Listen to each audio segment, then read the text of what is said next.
Você quer? Vou pedir para o pastor Guto estar nos dirigindo em oração nesse momento. Deus, nós te agradecemos pela noite de descanso que tivemos, pelo culto maravilhoso que tivemos ontem à noite também. E obrigado porque nesta manhã tão agradável nós podemos nos reunir para estudar a tua palavra.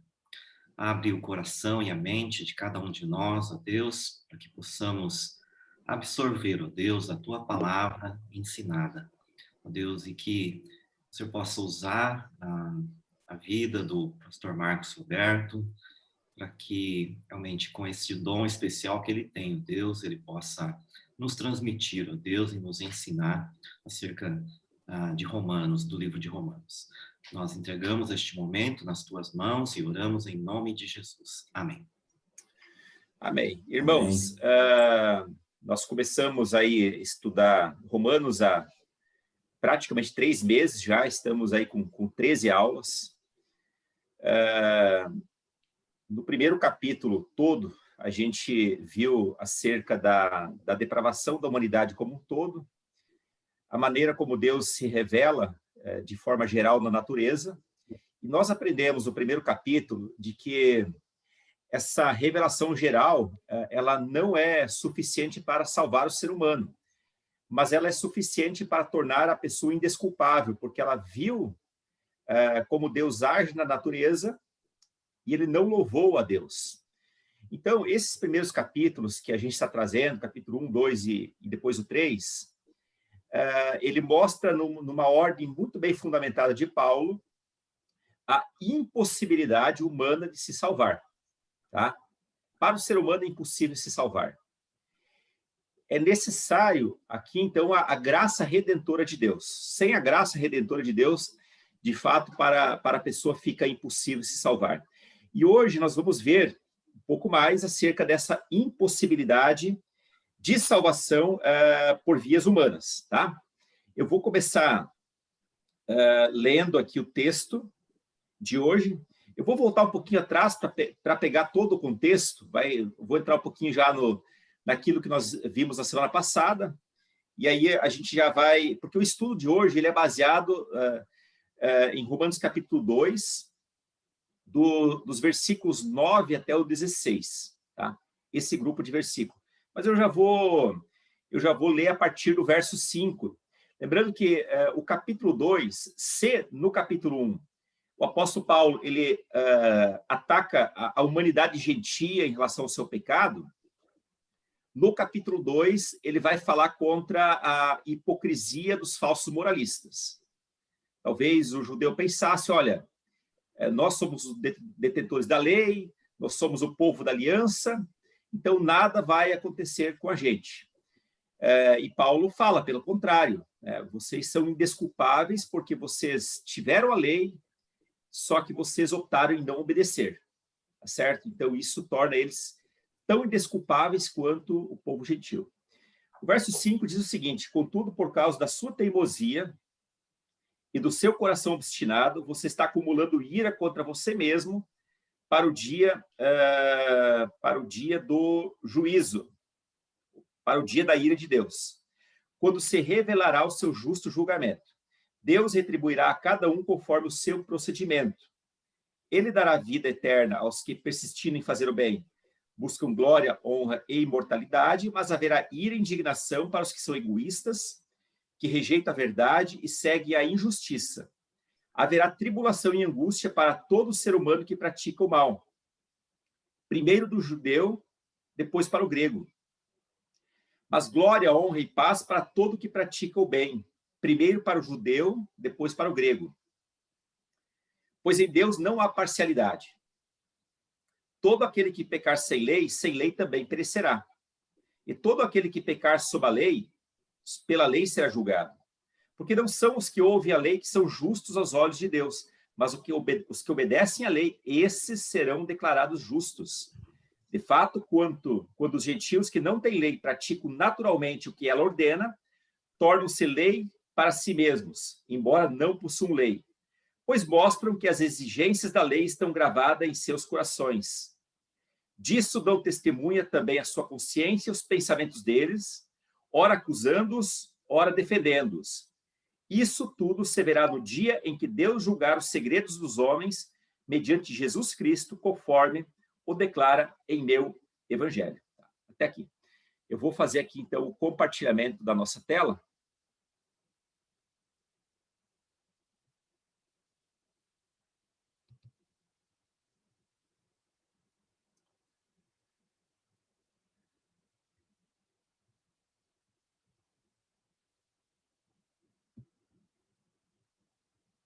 Ok? Só um momento que eu vou melhorar aqui a joia. Bom, eu já fiz uma pequena introdução aqui do nosso texto de hoje. Então, conforme já dito, o capítulo 2, o objetivo de Paulo é atacar, ou corrigir, melhor dizendo, esse falso moralismo judaico, né? Mas também sabemos que há falsos moralistas em todos os tempos, mesmo não judeus, isso aí faz parte de uma natureza caída, e ele vai dar sequência dizendo o seguinte, que haverá tribulação e angústia para todo ser humano que pratica o mal, primeiro para o judeu, depois para o grego, mas glória, honra e paz para todo que pratica o bem, primeiro para o judeu, depois para o grego. Bom, a salvação ela é pela fé. Sabemos isso, que o homem será justificado pela fé. E é nessas bases que Martinho Lutero, então, ele iniciou a reforma. O justo viverá pela fé, não pelas obras. Mas aqui diz que haverá glória, honra e paz para o que pratica o bem. Então, dá a impressão que a salvação seria pelas obras? Bom, não é bem isso, tá? A gente vai tentar entender esse texto dentro do contexto que Paulo está trabalhando. Esse é um texto difícil, tá? Não é algo tão simples assim de entender. O fato é que a salvação sempre é pela fé. Acontece que o julgamento, ele é pelas obras. Vamos ver um pouquinho mais sobre isso. O versículo diz que haverá tribulação e angústia para toda pessoa que pratica o mal. Mas haverá glória e honra para quem pratica o bem. Diante dessa afirmação de Paulo, resta uma importante pergunta a fazer. Se a salvação é pela fé, se ela é pela fé, e nós atendemos ao apelo, ouvindo aquelas afirmações do pastor de que a salvação é pela fé e não pelas obras. Então, por que razão o julgamento será pelas obras? Paulo estaria aqui se contradizendo? Bom, de modo nenhum, ele não está se contradizendo. O fato aqui é que, pela obra, ninguém alcança nota suficientemente boa para passar no teste, ainda que se receba aplausos dos homens, tanto judeus como gregos.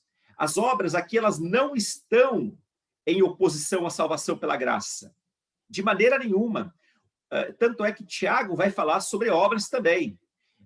A obra aqui seria uma maneira de justificar a fé que nós temos.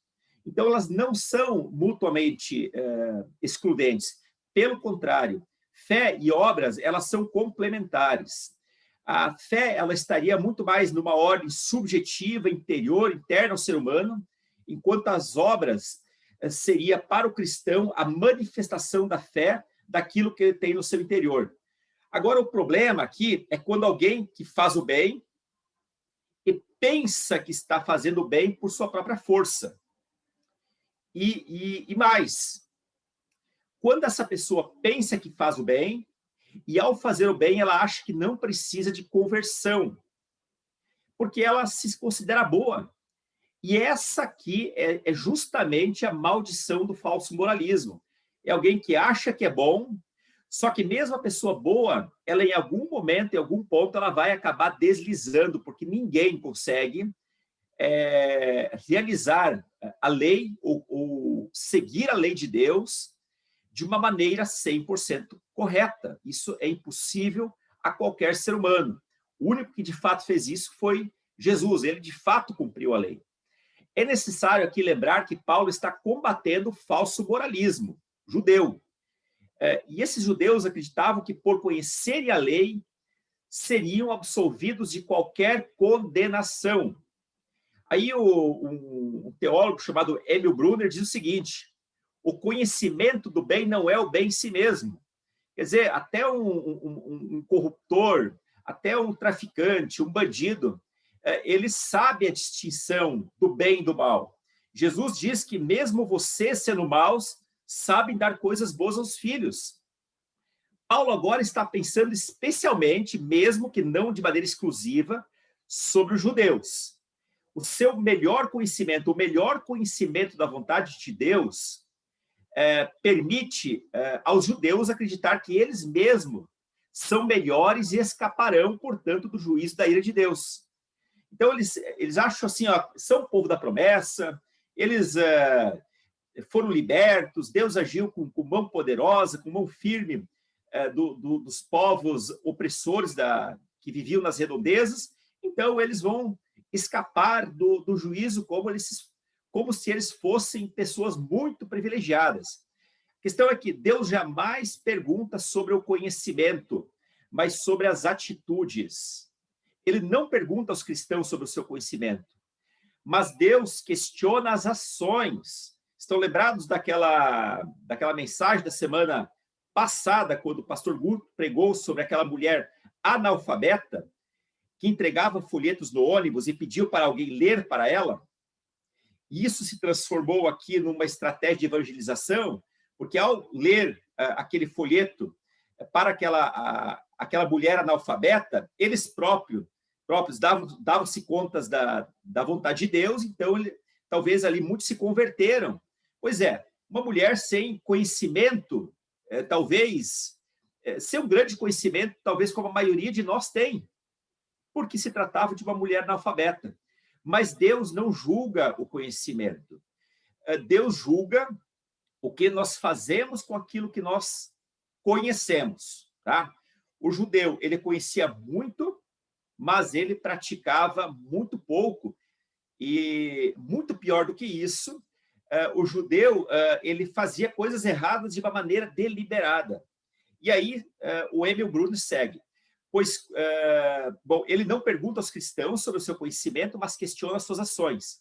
Nem mesmo o conhecimento cristão auxiliará no dia do juízo, pois quando o homem é julgado, a decisão depende exclusivamente do que ele fez, daquilo que ele fez com o conhecimento recebido. Mais para frente, a gente vai ver que Deus julgará cada pessoa de acordo com a luz que ela recebeu, de acordo com o conhecimento que ela recebeu.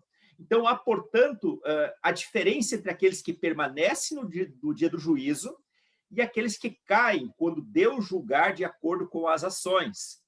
Então, talvez a pessoa ela foi batizada, talvez o camarada ali ele é evangélico, né, há muitos anos, participa de ministérios, mas é possível que essa pessoa não seja salva. Porque no íntimo dela, Deus nunca foi senhor da vida dela. A igreja, para ela, não passava de um evento social em que ela podia ali se dispor e ter relações sociais com as pessoas. E aí o verso 11 diz o seguinte: pois em Deus não há parcialidade. Deus não é parcial nos seus julgamentos. E esse versículo, de acordo com Hernandes Dias Lopes, evidencia um Deus perfeitamente justo, que não faz acepção de pessoas. A compreensão dos judeus aqui era contrária a isso. Era muito contrária a isso. Eles não aceitavam que Deus fosse imparcial. Não aceitavam.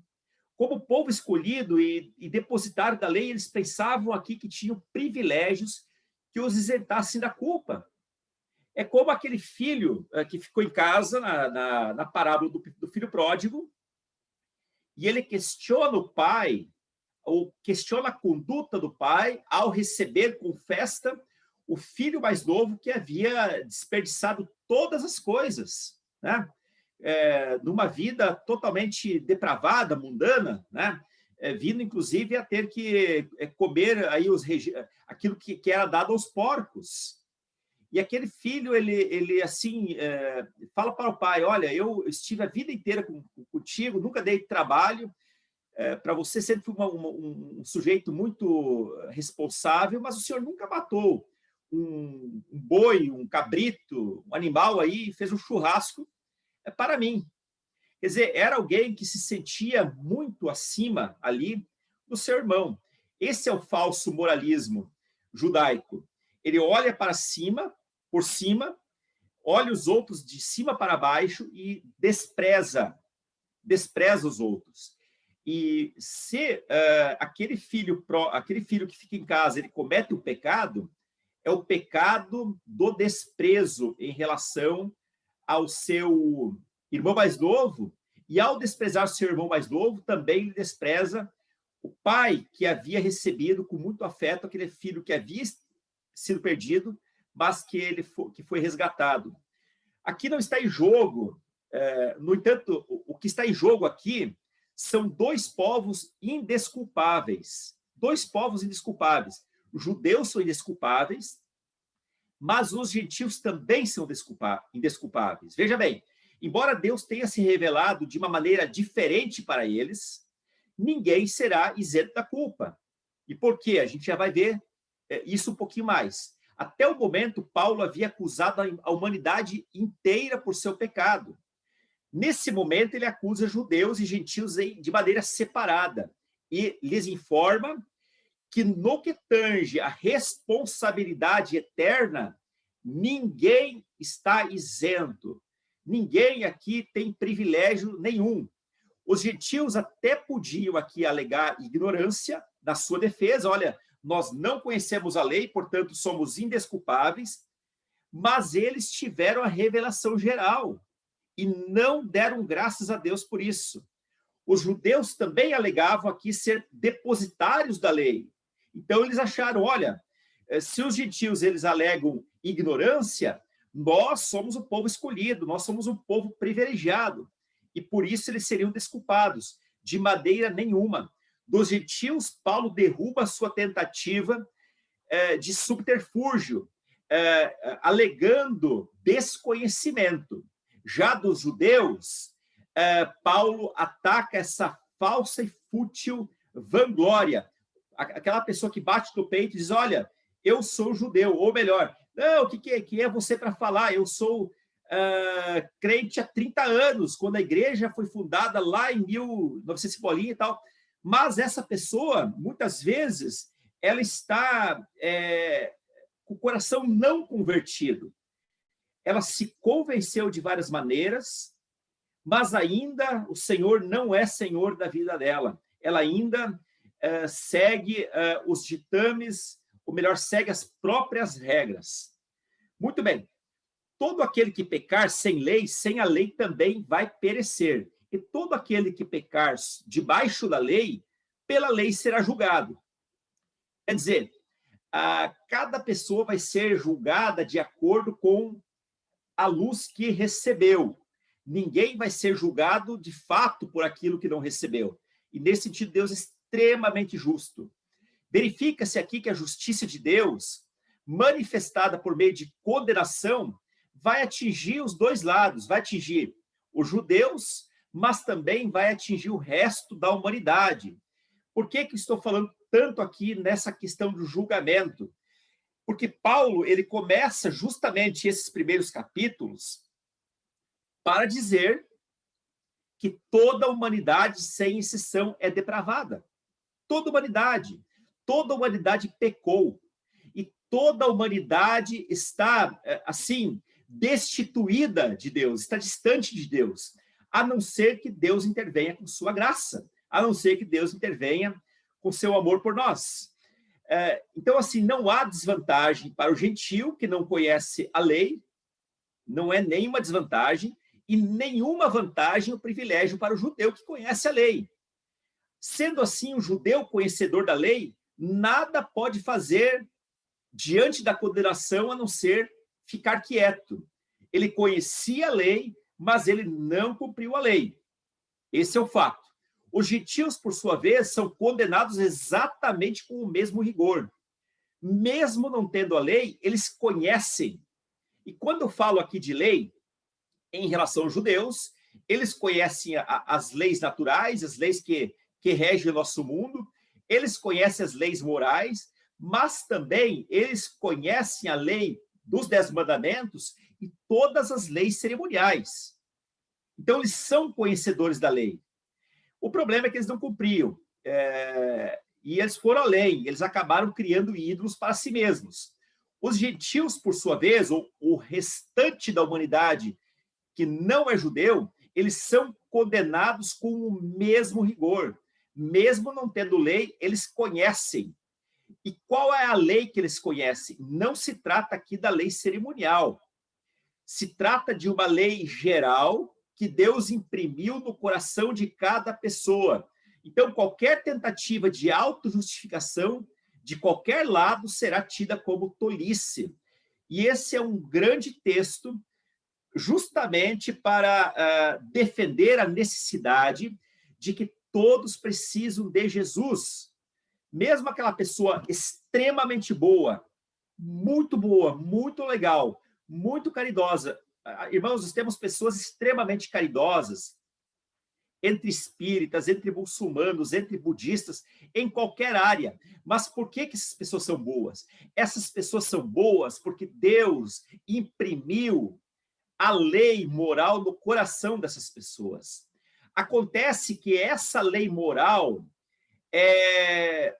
também é usada de alguma maneira para condená-las. Elas são indesculpáveis, porque essa lei moral impressa no coração deveria levá-las a olhar para Deus.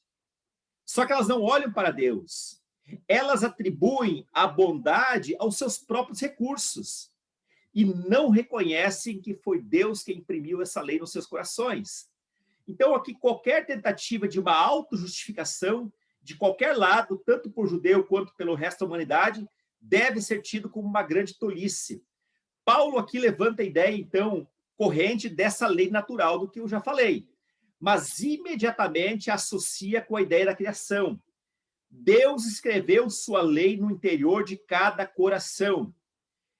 E se vocês pudessem gravar pelo menos uma coisa do que foi falado hoje aqui, e que ainda será, é exatamente essa frase. Deus escreveu a lei dele no interior de cada coração, de modo que todas as pessoas são indesculpáveis porque elas não honraram a Deus, mesmo tendo a lei de Deus impressa nos seus corações. Todo mundo conhece algo de certo ou do errado, ou de bom ou de mal. Isso é um caso corrente em toda a humanidade, em todos os tempos. Em todos os tempos. A lei de Deus ela foi impressa no coração. Não se trata aqui da lei cerimonial, mas das leis gerais. Essa justiça de Deus, então, é verificada no sentido de que Deus julgará cada um de acordo com a luz recebida. Então, quem pecou estando debaixo da lei, agora, debaixo da lei entende-se a lei dos judeus, a lei cerimonial judaica, a lei de Levítico, será julgado segundo esse critério. Quem pecou não estando debaixo da lei, o restante da humanidade, será julgado de acordo com a lei escrita em seus corações. E diante dessa análise tão deprimente que Paulo coloca aqui, o argumento é o seguinte: ninguém conseguiu cumprir a lei plenamente. Todos nós, em algum momento, falhou. Em algum momento, atravessamos o sinal vermelho, o sinal que nós não deveríamos ter ultrapassado. E o fato de nós termos atravessado em algum ponto o sinal vermelho, ou aquilo que Jesus fala, olha, nenhum tio cairá da lei sem que tudo se cumpra. O problema é que nas nossas vidas, muitos sinais caem da lei. Muitas vezes nós descumprimos a lei. Então, por conta tanto das leis naturais que Deus escreveu no coração, como das leis cerimoniais dadas para os judeus, ninguém conseguiu cumprir essas leis de uma maneira cabal, completa. Todos nós deslizamos em algum ponto. O que torna a necessidade da salvação por meio de Cristo imprescindível. Imprescindível. Ele é o único que cumpriu de fato a lei, O seu sangue, então, ele foi capaz de apagar todo o pecado e nele, em Cristo, toda a lei se cumpre. Então, a única maneira de nós sermos considerados, nos tornarmos justificados por Deus, e então receptores da vida eterna, é recebendo o sacrifício de Jesus na cruz, por meio do senhorio dele em nossas vidas. Basicamente, é essa tese de Paulo aqui. Então, verifica-se que Paulo coloca tanto judeus quanto gentios na mesma categoria de pecado e de morte, mas igualmente na mesma categoria daquelas pessoas que têm a necessidade de reconhecer Cristo como seu único Salvador, único e suficiente Salvador pessoal. Tudo bem? Eu vou passar um pouco a palavra para vocês. Eu gostaria de saber se você tem alguma dúvida, algo que Deus falou ao seu coração com você até esse momento, e depois a gente continua na segunda parte.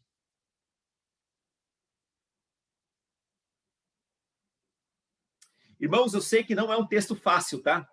Então, ficam tranquilos, tá? Se vocês não conseguiram entender tudo, nós temos todo o livro de Romanos ainda para estudar, tudo bem? Mas, se você tiver alguma pergunta, alguma dúvida que eu possa responder, será um prazer fazer isso. Ou alguma coisa que Deus também falou para você, que você deseja compartilhar, sinta-se à vontade. Eu queria compartilhar uma coisa. Sim. Disse que é muito difícil evangelizar japonês. Isso tem um motivo. A cultura japonesa dos meus antepassados, eles valorizam muito a moral. Então, é uma cultura que, aparentemente, o japonês faz tudo certo. Se ele fizer errado, ele é execrado pela sociedade. Mas essa é uma regra geral. O que eu imagino é que, na sociedade japonesa, o mal interior, a intenção de fazer mal, isso não é julgado. E os pequenos males, eles passam despercebidos. Então, como eu não faço grandes males, parece que eu estou bem na fita, né? Isso tem uma consequência. É uma sociedade assim que fazer o mal é uma coisa assim errada. Todo mundo sabe que é errado. Mas se eu fizer o mal escondido, se ninguém vê, está tudo certo. Aí, transpondo para a sociedade brasileira, eu conheço muita gente que tem um coração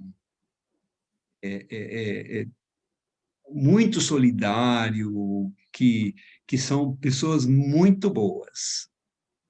Então, evangelizar uma pessoa dessas e falar que tem pecado é uma coisa muito pesada para eles, e falar para o japonês que ele tem pecado, ele não aceita. Afinal, eu não faço nenhum pecado descarado, né? Então, você nunca me pegou pecando, né? Assim, é lógico, se você peca escondido, ninguém vai saber, né? Mas eu vejo a dificuldade de evangelizar alguém que tem uma vida moral boa, tem um coração solidário, então ele acha que está tudo bem, né?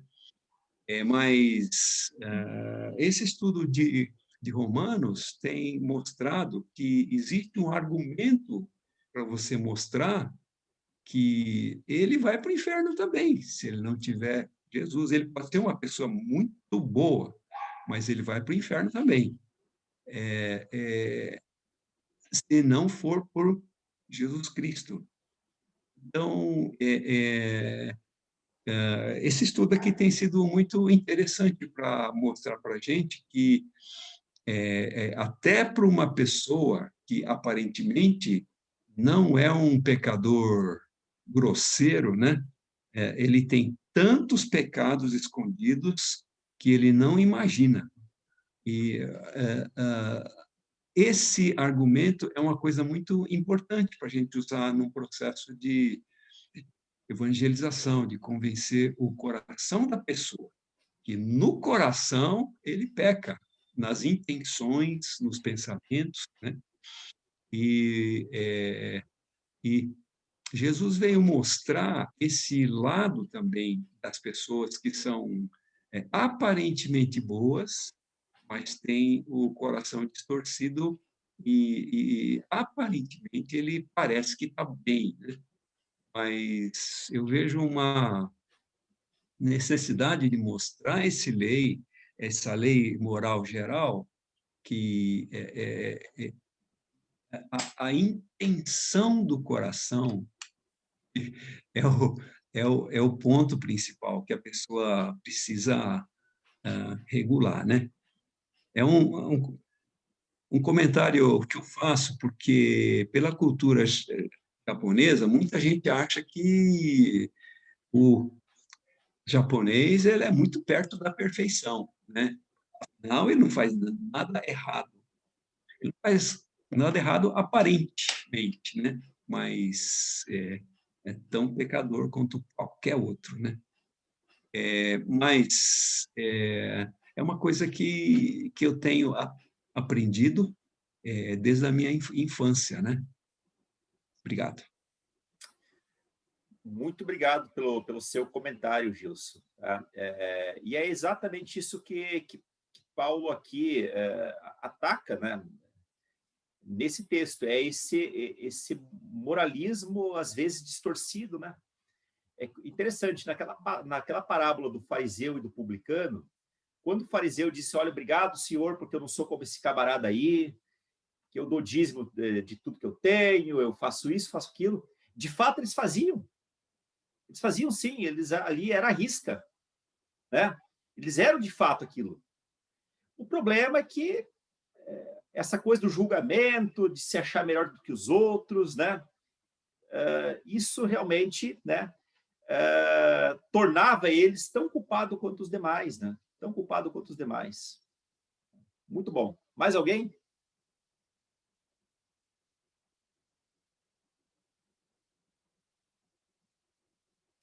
Uma frase que você colocou, Gilson, é assim: eles se acham próximos da perfeição. Só que próximo da perfeição não é perfeito. Não é perfeito. Né? Deixa eu só lembrar de mais um texto. Né? Quando aquele jovem rico ele vai até Jesus e ele pergunta para Jesus o que ele precisa para fazer para ser salvo, Jesus fala, guarda os mandamentos e você vai ser salvo. É isso aí mesmo. Se o camarada é capaz de guardar ali os 10 mandamentos, ele vai ser salvo. Ele vai amar Deus sobre todas as coisas, ele não vai fazer ídolos, ele não vai mentir, não vai roubar, nunca. Daí ele fala, mas eu já faço tudo isso. É mesmo? Então, se você faz tudo isso, você está me dizendo que você ama Deus sobre todas as coisas. Então tá, então vai lá, dê os teus bens aos pobres e me segue.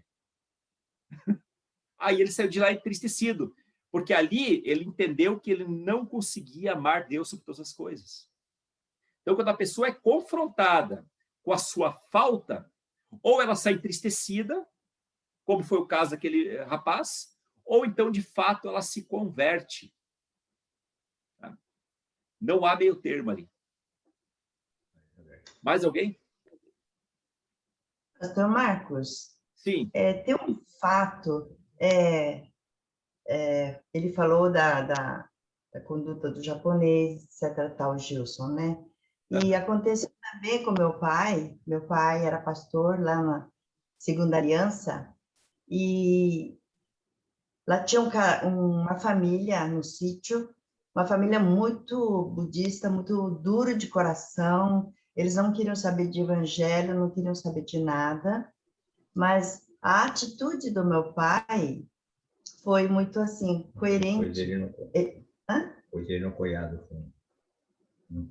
Não. É que nessa família tinha um irmão solteiro que ficou doente, ficou de tuberculose. Então, eles levaram esse irmão numa casinha pequena, onde fazia, como é que fala? Amadurecimento de banana. Meu pai começou a visitar esse moço, e eu fui também algumas vezes. Minha mãe fazia arroz e fazia aquele bolinho, né, que chama onigiri, e levava para ele muitas vezes. E com o tempo ele se curou e meu pai pegou ele, trouxe mais perto da nossa casa. Ele ajudava um pouquinho carpir a igreja. Essa atitude do meu pai de poder cuidar, de ajudar, ele se converteu.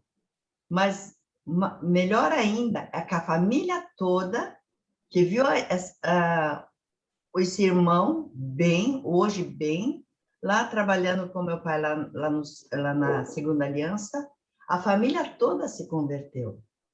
Então, eu creio assim, sabe? A atitude é muito importante, né? A parte moral, a parte social. É como o Gilson falou, o japonês, eu acho assim, eles são... Eu sou correto, eu sou certo e eu não preciso de Deus, né? Mas quando começa a trabalhar, digamos, socialmente, visitando, levando alguma coisa, eles começam a ver que é diferente. E começam, então, a se interessar pela pessoa, porque essa pessoa foi diferente, essa pessoa cuidou, sem pedir nada, e curou. E meu pai tinha essas atitudes, né? Aqui em Pompeia também, ele visitava com minha mãe toda tarde, né, Giro? Toda tarde ia visitar, levando uma comidinha japonesa, porque ele sabia que a colônia nossa aqui era bastante budista.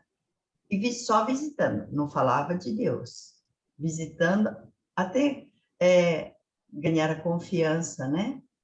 E assim, ele batizou muitas pessoas aqui em Pompeia. Hoje nós temos algumas pessoas no nosso grupo de quarta-feira à tarde, pessoas que foram batizadas por ele, ainda estão vivas, né? Aí tem a Dona Yoko, Dona Maria Tamura, tem outras pessoas. Mas é bem interessante, viu, Gilson, essa coisa da educação japonesa, né? Foi muito bom você ter falado isso. Eu lembrei também do meu pai. Muito legal, irmã Hiromi. É interessante, né, que o seu pai, de acordo com o seu relato, ele não tinha pressa, né? Ele ia fazendo as coisas devagarinho. E às vezes a gente estraga o evangelismo pela pressa, né? Somos muito apressados, muito afoitos e acabamos estragando tudo, né?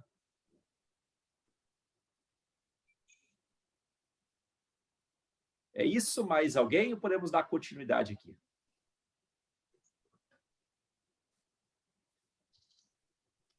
Tá bom, vamos continuar e depois eu abro mais um espaço para vocês.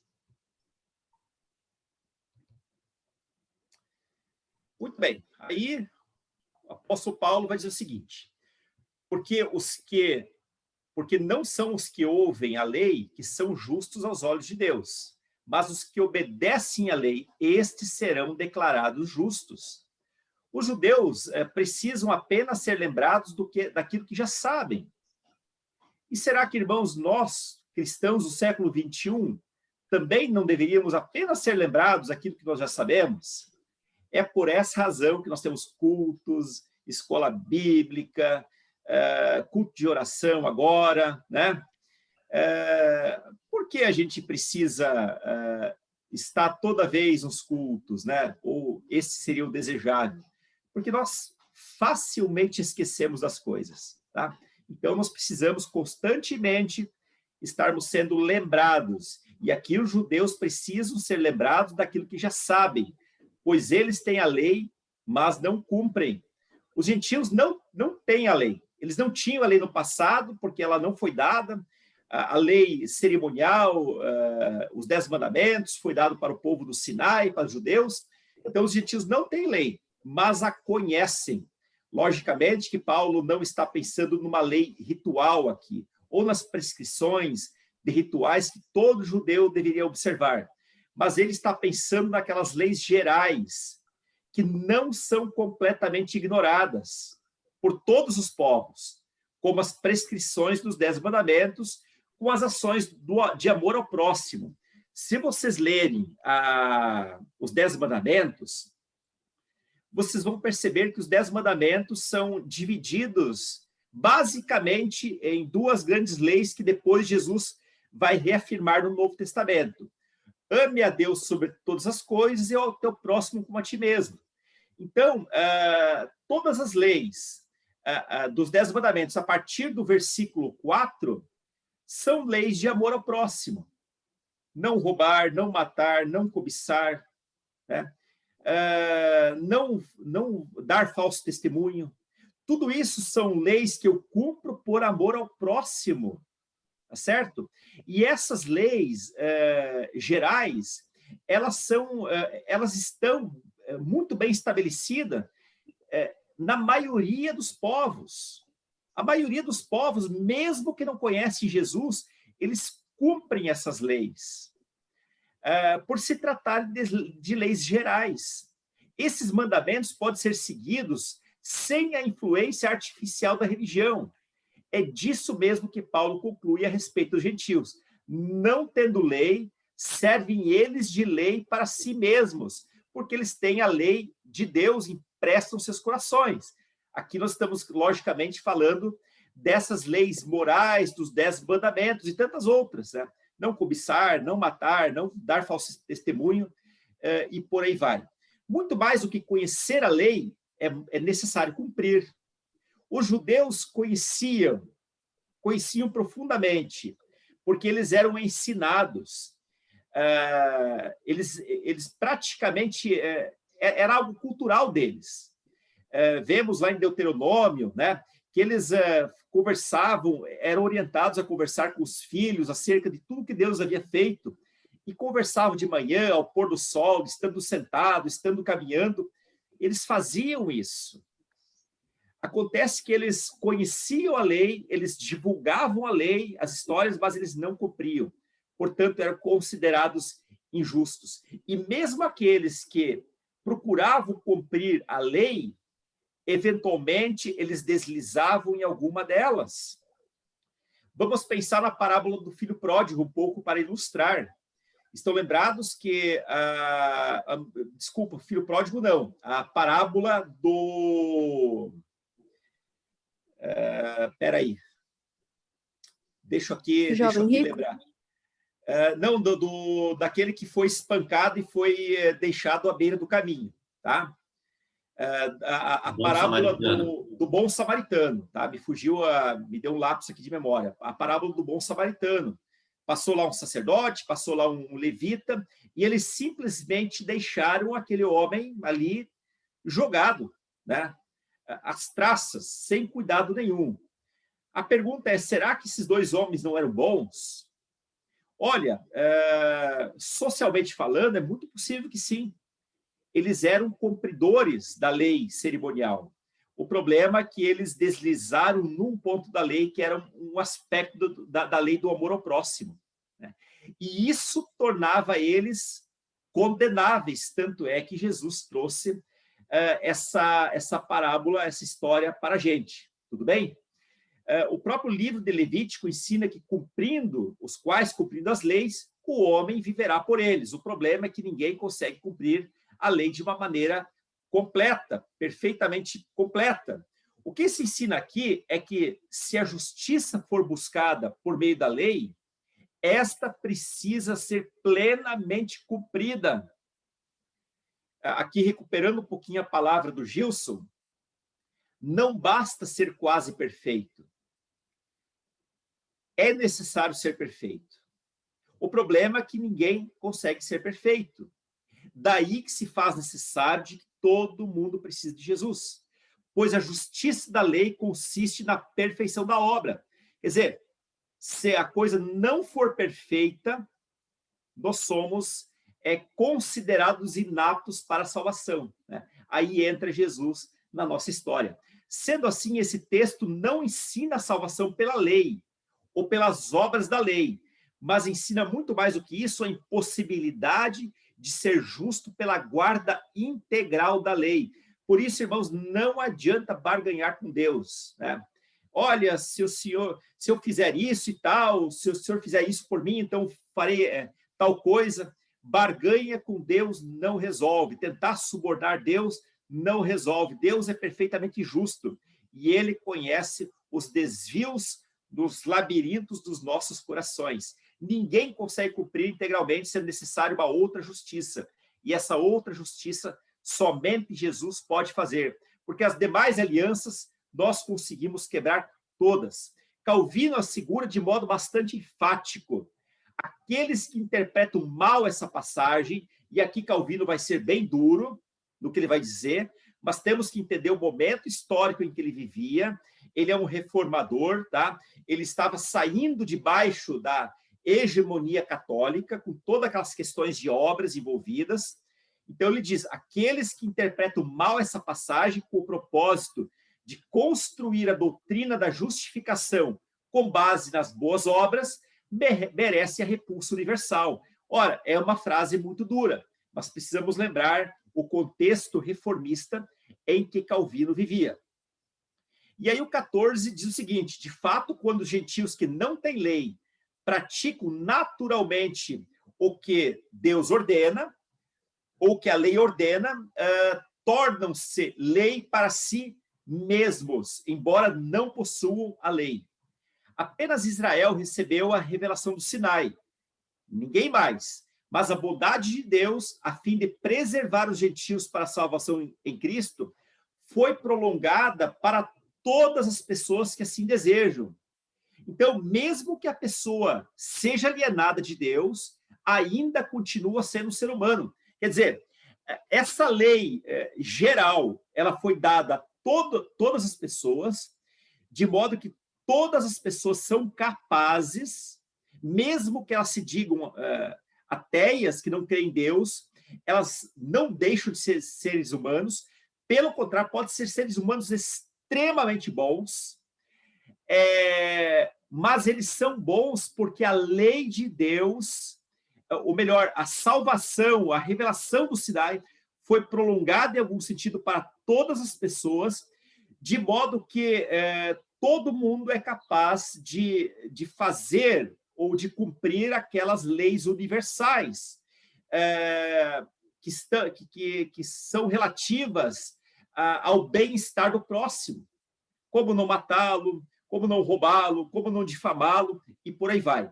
Os gentios não são desumanos pelo fato de não ter tido a revelação da lei, ainda que vivam em um sistema corrompido. Por isso, nós encontramos muitas ações de caridade entre pessoas que deram as costas para Deus, mas porque justamente eles não são totalmente... quer dizer assim, existe ainda alguma centelha de Deus, aqui eu vou usar essa expressão entre parênteses, alguma centelha de Deus nos seus corações. Por isso que elas não se tornam bestiais, elas ainda conseguem fazer boas coisas. Então, eles são capazes de praticar ações boas, verdadeiras e justas, muitas vezes mais do que nós cristãos. Paulo aqui não compara o sentimento moral dos gentios com a lei do Sinai, mas compara a responsabilidade que judeus e gentios têm, uma vez que Deus é o mesmo que governa tanto judeus quanto gentios, mas de maneiras um pouco diferentes. E aí o verso 15 diz o seguinte: pois mostram que as exigências da lei estão gravadas em seus corações. Disso dão testemunho também a sua consciência e o pensamento deles, ora acusando-os, ora defendendo-os. E essa questão de consciência é algo bem interessante. As boas ações realizadas pelos gentios, ou melhor, poderíamos aqui dizer pela humanidade em geral, mostram que a lei de Deus está gravada nos seus corações, mesmo que não tivessem a revelação lá do Monte Sinai, por meio das tábuas da lei. É como se os gentios carregassem dentro de si um pequeno Moisés. E eu gostei muito dessa ilustração. É como ali o legislador Moisés estivesse no seu coração, dizendo o que elas podem e o que elas não podem fazer. É a essa escritura que se refere à consciência da humanidade em geral, que ora os acusa, ora os defende, que está ali testemunhando contra ou a favor deles. A consciência em si, irmãos, não é um parâmetro confiável ou uma norma objetiva que os gentios devem seguir, né? Foi falado ali da comunidade judaica, da comunidade japonesa, do povo japonês, que tem essa dificuldade porque diante dos outros eles têm uma consciência limpa. O problema é que a consciência não é um parâmetro. A palavra fala que o que enganoso é o coração do ser humano mais do que todas as coisas. E quando fala em coração, fala de sentimento, fala de consciência. Mas a própria consciência reconhece que ela própria tem conhecimento dessa lei gravada no coração. Então, no íntimo, mesmo a pessoa boa, excelentemente boa diante dos outros, a ponto de receber aplausos, ela mesma sabe que em algum momento da sua conduta interior ela se desvia. Essa questão leva a um conflito dentro de cada indivíduo, seja antes, durante ou depois de alguma ação, pois ali reúne-se um tribunal de foro íntimo. Existe um tribunal no coração de cada indivíduo, em que os pensamentos ora acusam, ora defendem, né? E esse tipo de acusação ou defesa está no coração de todo ser humano, sem escapatória. E isso tudo, de acordo com Paulo, se verá no dia em que Deus julgar os segredos dos homens, mediante Jesus Cristo, conforme declara o meu evangelho, segundo o apóstolo Paulo. Então, após esse discurso sobre a luta da consciência na pessoa, Paulo ele retoma o tema, assegurando que o juízo final será realizado para todos, sem partidarismo, sem preferência. Não importa se um foi ali, nasceu na igreja, o outro acabou de se converter, todos vão ser julgados de acordo com o critério de Deus, que é um critério justo. Aí nós temos a parábola, por exemplo, daqueles trabalhadores que uns foram recrutados às 8 da manhã, às 10, ao meio-dia, às 3 da tarde, às 5 da tarde. E aquele que foi recrutado às 5 da tarde ganhou exatamente o mesmo salário do que aquele que começou a trabalhar lá cedo, às 8 da manhã. O que aquela parábola diz? Olha, tem uns que vão se converter desde pequeno, os outros vão se converter no final da vida, mas todos receberão um julgamento, assim, muito justo, porque Deus não vai tratar ninguém com diferença. Aí nós vamos entender por que Jesus falou para aquele ladrão na cruz: hoje mesmo estará comigo no paraíso. Ele não tinha acabado de se converter, os crimes dele ainda pesavam contra ele, portanto ele estava na cruz, mas naquela noite ele foi salvo. Ele com certeza foi para a eternidade com Cristo, porque Jesus prometeu isso para ele, né? E ele ali foi salvo no último segundo. Quer dizer, na justiça humana, de acordo com a consciência humana, ele jamais seria salvo. Mas Deus, ele é um justo juiz que julga o coração. Talvez uma outra pessoa vive lá 50 anos na igreja, faz parte de muitas coisas, mas nunca teve, de fato, o seu coração convertido. Só que Deus julga o coração da pessoa, tá? E isso torna Deus muito bom de ser seguido. Tudo, então, será trazido à luz, pois Deus não nos julgará de acordo com a nossa consciência, porque a nossa consciência, ela também é uma consciência que, às vezes, ela fica ali atordoada, ela fica anestesiada, né? Mas Deus julgará de acordo com a verdade, o seu saber perfeito. Bom, aprendemos aqui várias coisas, irmãos. Nós aprendemos hoje que as obras não estão em oposição à salvação pela graça, tá? De maneira nenhuma. O problema é pensar que as boas obras são suficientemente boas o suficiente para salvar a pessoa. Aprendemos que Deus não será parcial no seu julgamento no dia do juízo. Apenas conhecer sobre Deus não me torna um privilegiado. Aprendemos que não seremos julgados de acordo com o nosso conhecimento sobre Deus ou sua lei, mas em relação às nossas atitudes diante daquilo que nós conhecemos. Aprendemos que cada pessoa será julgada de acordo com a luz recebida. Nisso reside o justo julgamento de Deus. Aprendemos ainda que é impossível para o homem ser salvo por meio do cumprimento da lei. Para isso seria necessário que ele fosse perfeito. O problema é que todos transgridem a lei em algum ponto. Aprendemos ainda que a pessoa sem Deus tem a lei gravada em seu coração, o que explica os atos de bondade dela. Ainda que a consciência não é o parâmetro que se deva seguir, mas ela é capaz de acusar ou absolver, gerando um conflito no interior da pessoa sem Deus, e isso também se aplica às nossas vidas, só que agora o Espírito Santo toca a nossa consciência, dizendo se fizemos algo de bom ou não. Outra questão que nós aprendemos hoje é que Deus não nos julgará de acordo com os critérios das nossas consciências, porque não somos nós que elaboramos critérios, mas Deus que faz, e Ele faz de acordo com a verdade e a justiça. E, por fim, aprendemos que o juízo final será para todos, sem nenhum partidarismo por parte de Deus. Acontece que algumas pessoas serão exaltadas naquele dia e algumas pessoas serão humilhadas. Tá bom? Alguma dúvida, alguma pergunta, algum questionamento? Lembrando que esse resumo ele foi feito justamente para servir de auxílio para vocês em grupos familiares, né? Quando quiserem rever, e é muito importante que vocês possam rever isso na semana, sozinho, ou em grupos familiares, né? Justamente porque nós somos esquecidos, né? Nós precisamos, volta e meia, retomar aqueles conceitos mais profundos que já foram estudados.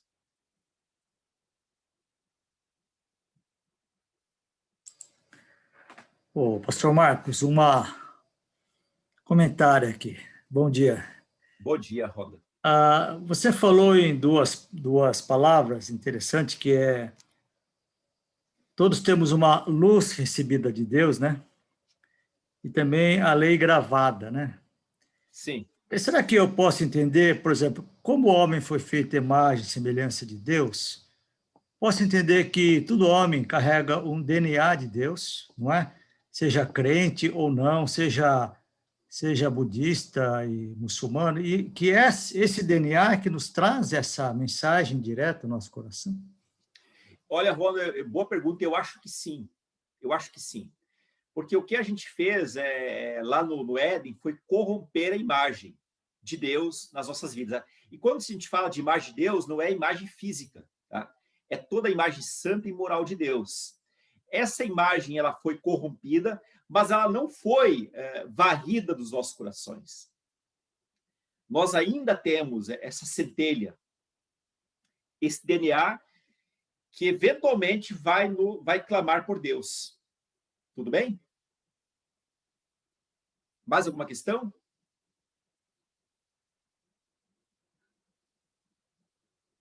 Mais alguém?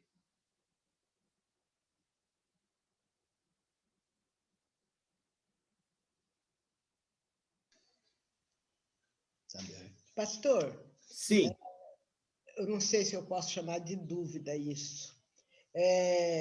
Quando diz que a gente tem todas as leis, e conforme o que o Gilson falou sobre o japonês, e muita gente no Brasil também faz isso, que diz, eu sou perfeito, eu não tenho defeito, eu não peco, eu não faço isso.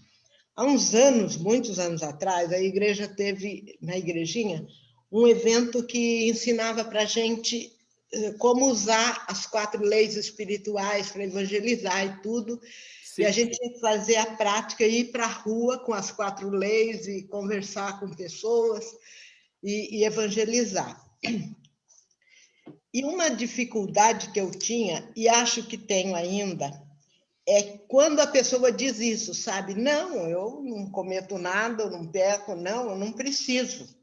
Entendeu? Então, eu fico assim, amordaçada, às vezes, num ônibus que eu estou conversando com uma pessoa que eu não conheço, não é uma pessoa que dá para eu discipular, que eu vou acompanhar, entendeu?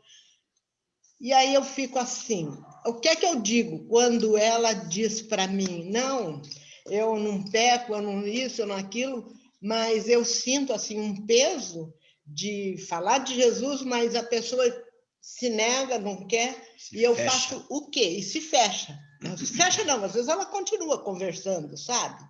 Mas se a pessoa diz, não, eu não preciso, porque minha vida é reta, e eu não tenho medo de morrer, eu não tenho medo de julgamento, já me aconteceu muitas vezes isso. E aí eu não sei o que fazer, entendeu?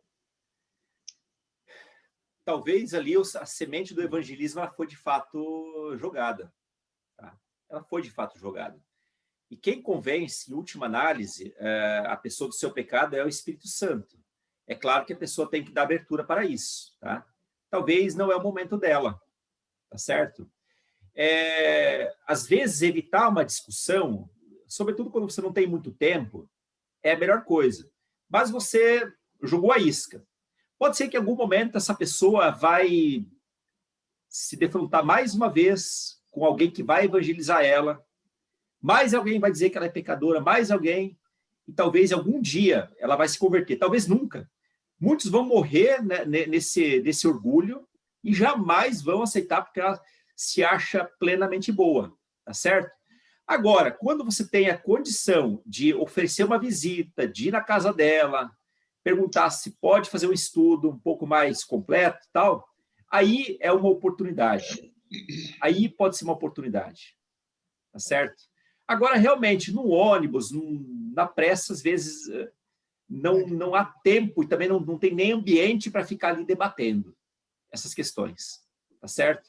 Às vezes a gente é tão insistente, né, nisso que acaba criando uma repulsa, tá certo? O Giro levantou a mão. Sim. Eu queria só fazer um comentário com a Maria Luísa. O exemplo do pastor Kikuchi lá na Aliança, ele não ganhou porque o pastor Kikuchi ia lá pregar o evangelho, ele não queria, estava tudo certo. Mas a atitude de amor, que era maior que da família ao filho que estava doente, mudou o coração daquela turma. E eu me lembro também de uma história que a igreja falou, você tem que começar a evangelizar o próximo, o seu vizinho. E a mulher tentava evangelizar a vizinha o tempo todo. Mas ela não queria saber de nada. Um dia, essa mulher ficou doente, ficou sozinha, não tinha quem pudesse lavar roupa, pudesse fazer comida. Essa pessoa ia lá fazer comida para ela, não falava nada, lavava roupa, botava a casa em ordem. Quando ela sarou, foi lá falar, por que você fez isso? Aí ela falou do amor de Deus para ela, ela se converteu. Quer dizer, os dois exemplos são muito semelhantes, né? Então vai ser mesmo semelhante para todas as pessoas que tentam evangelizar falando que você vai para o inferno, que se você não tiver Jesus é isso, aquilo. A atitude é mais forte. Então, acho que é bom a gente lembrar que a gente nunca deve se esmorecer quando alguma pessoa não quer aceitar a fé, mas a gente continuar a praticar o amor, continuar a ajudar essa pessoa. Vai fazer sentido um dia nessa pessoa. Legal? Perfeito. Obrigado, Giro. Muito boa colocação. Tá? Muito boa. Marcos. Sim, Hermes. Eu vou um pouco mais adiante, que aconteceu comigo também. Então, você vai falando, né, sobre o plano de salvação para Jesus. Inclusive, eu tenho costume até de antes não peço para ele orar sem eu primeiro dizer da oração, como é que é, eu faço a oração para ele saber como é que é. Aí chega nesse ponto, vai indo bem a conversa, mas quando fala dele orar para aceitar Jesus, já aconteceu dele não querer, não quero fazer essa oração. E aí eu encerro o papo também, né? Encerro o papo, não, eu não insisto mais com ele. Não, eu não quero orar, não. Isso já aconteceu comigo também. Tudo bem, tudo bem. Isso não significa que a pessoa nunca vai se converter. Talvez aquele momento não foi o momento dela. Né? Tá? Mais alguma questão? Só um testemunho, pastor. Eu pensava igual essa mulher que a Maria Luísa comentou aí. Quando eu fui no encontro de casais, eu falei, eu não preciso salvação. Salvação do quê, né? Eu sou um cara bom, né? o que realmente foi importante é que depois do encontro, o Giro falou, ó, vamos fazer um estudo, né? E aí sim, no estudo, o Giro, toda semana ele vinha, ele com a Bíblia enorme, assim, ele, a Hiromi, Shigeo, trazia uma tropa de choque mesmo lá em casa. E aí, muitas vezes, a gente não estudava a Bíblia, a gente ficava conversando, né? Aí ele ficava perguntando, escuta, mas aí o Lula era o presidente do sindicato de São Bernardo e tal. É interessante isso, né? É difícil realmente aceitar que você tem que converter e tal, se não tiver um relacionamento de confiança com quem, não é? E ver que a intenção não é uma intenção assim, sem propósito pessoal, sem querer tirar vantagem, mas sim de estar te ajudando, né? A entender algo que muitas vezes nós não entendemos, né? Eu acho que é importante tudo isso que foi dito aí, os vários testemunhos, porque, na realidade, quem convence é o Espírito Santo, não é? Mas o fato do Giro, a Hiromi, Shigeo e a Toshiko dedicarem toda semana um tempo precioso deles para nós, acho que isso foi muito mais importante do que o estudo que nós fizemos. Acho que entender, poxa, mas por que esses caras, né, estão dedicando tempo, são tão ocupados? Eu acho que essa atitude de entrega, de doação, é que vai realmente nos influenciar. Muito obrigado, viu, Rhonda? O que me surpreende hoje, irmãos, é que a coisa acabou descambando no bom sentido para o evangelismo, né? Como se evangelizar, né? Surpreendentemente, tá? Eu acho que hoje todos nós recebemos boas lições, boas dicas de como se evangelizar, tá bom? Muito legal. Acho que Deus ele preparou esse momento. Sim. Só uma coisinha. Depois de vários meses que o Giro levava uma Bíblia enorme, Vida Nova, lá no Honda, depois de vários meses, um dia o Honda perguntou, ô Giro, você traz esse livro aí? A gente vai ler isso? Né? Foi ele mesmo que perguntou para o Giro, eu lembro bem, numa quarta-feira. E começamos devagarzinho a estudar, mas foi um tempo que eu mesmo pensava, mas será que ele vai se converter? Ele só fala de problema do ABC, porque Deus fez isso, se Deus existe, por que acontece isso, mais aquilo. E falava, meu Deus, vai ser muito difícil. E quando a gente falava assim, você vai hoje, porque assume, acho que vai estar lá, hein? Eu falava, ai, meu Deus, eu tenho que ir, Giro, vai você e o Shigeo. Mas eu falei, não, eu vou sim. Mas graças a Deus, né? Joia, joia. Que benção, viu? Que benção. Isso aquece os nossos corações, não é mesmo? Muito bem, muito bem. Acho que podemos encerrar por hoje, não é mesmo? A Elisa está dizendo muito importante essas histórias de conversão dos nossos irmãos. Obrigado. Legal. Ô, Elisa, já que você apareceu aí, ora, termina orando, mas antes eu quero passar para a Nambi, tá? Aí a Nambi tem um aviso acerca do culto do Dia das Mães, tá? E depois eu vou pedir para a Elisa. Você está aí, Elisa? Você pode orar depois para finalizar? Posso sim. Então tá bom. Dami, deu o seu aviso, então. Ok, bom dia. Para quem não deu bom dia, sábado que vem a gente vai fazer a entrega dos presentes do Dia das Mães, né? Que a igreja está preparando. Então, eu esqueci, tá? Me perdoa, de avisar ontem no culto. Então, se vocês puderem ir avisando nos grupos que vocês têm, mas aí durante a semana a gente vai postando.